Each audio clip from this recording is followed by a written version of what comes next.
Mais Jean Charest, quand je dis qu'il a poussé le cynisme à des nouveaux niveaux, c'est que lui, il a instrumentalisé ce conflit-là à des fins partisanes et ce qui, au début, apparaissait comme une hypothèse, s'est révélé une vérité. On l'a vu là, avec le PowerPoint qui est sorti il y a 2 semaines, où vraiment c'est très clair, sa stratégie. Et donc, ça veut dire que c'est excessivement grave dans une démocratie de se dire que non seulement on ne va pas gérer les choses correctement, non seulement on va refuser de dialoguer avec un groupe qui est quand même essentiel parce que ce sont les jeunes, et les jeunes, c'est quoi? C'est l'avenir, et l'avenir, normalement, ça devrait être le moteur d'un gouvernement parce que l'avenir, c'est de montrer qu'on croit dans tout ce que le Québec peut devenir.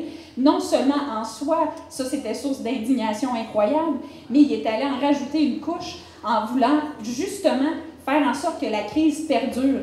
À la mort de Duplessis, j'avais 1 an et demi. Je me souviens très bien. On pensait que ça finirait jamais, parce que ça durait depuis tellement longtemps. Et pourtant, il y avait une impatience d'agir. Il fallait que quelque chose se passe.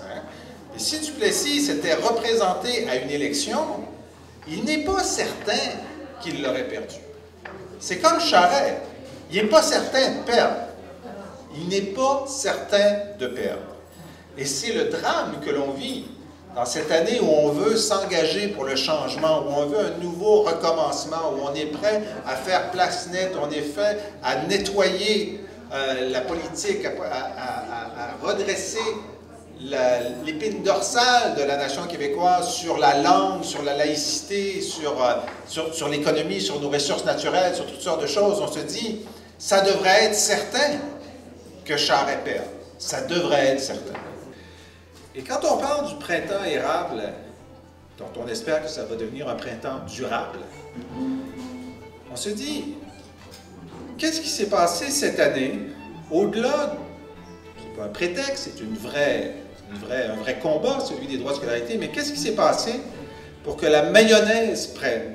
L'idée que le gouvernement est pourri, c'est pas une idée neuve. C'est pas une idée neuve. On le savait l'année précédente, puis on le savait l'année précédente. Puis ce qui a changé dans la mentalité d'une partie des Québécois, en tout cas, c'est que l'an dernier et avant, pendant quelques années, on disait « tout est pourri, il n'y a rien à faire ». Puis cette année, on dit « tout est pourri, il faut faire quelque chose ». C'est ça la distinction. Puis c'est une distinction forte. C'est comme si on était passé du cynisme à l'engagement. Dire que le côté lumineux de ce qui se passe, c'est toute cette mobilisation, c'est cette prise de conscience sociale et cet engagement citoyen renouvelé qui est parti de la jeunesse, qui est parti des étudiants. Et est-ce qu'il y a quelque chose de plus formidable de voir que c'est la jeunesse qui va avoir été la plus mobilisatrice et qui va avoir redonné ce souffle dont le Québec avait tant besoin? Il y a eu un éveil, et donc des étudiants, vous l'avez vu comme moi, c'est devenu les familles, c'est devenu les baby boomers, c'est devenu les gens âgés, c'est devenu la société au complet qui a pris connaissance de l'importance de la mobilisation. Et moi, je pense que ça, en soi, c'est la grande chose qui va être sortie de cette grande crise-là. Et quand on porte un projet aussi fondamental que celui de l'indépendance du Québec, il faut mener une lutte acharnée de tous les instants au cynisme. Et c'est les citoyens qui nous donnent cet exemple-là, parce que eux aussi, c'est un pilier absolument essentiel à la lutte contre le cynisme. C'est un duo qui doit former avec les élus qui doivent, oui, se renouveler, trouver des nouvelles manières de faire de la politique pour redonner confiance, mais les citoyens qui doivent montrer qu'ils ont leurs élus à l'œil et qui sont proches d'eux et qui les surveillent parce qu'ils veulent avoir des choses qui sont conformes à ce à quoi ils aspirent comme peuple, comme nation, et qui vont les respecter dans leurs convictions les plus profondes.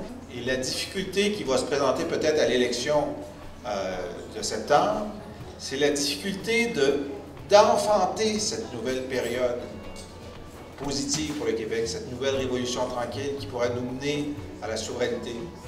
Et ce moment-là, quand on va regarder en arrière, on va se dire, aujourd'hui on se dit, bon, c'était sûr, Jean Lesage allait être élu, la révolution tranquille allait commencer. Ben non, à l'époque, c'était pas certain du tout.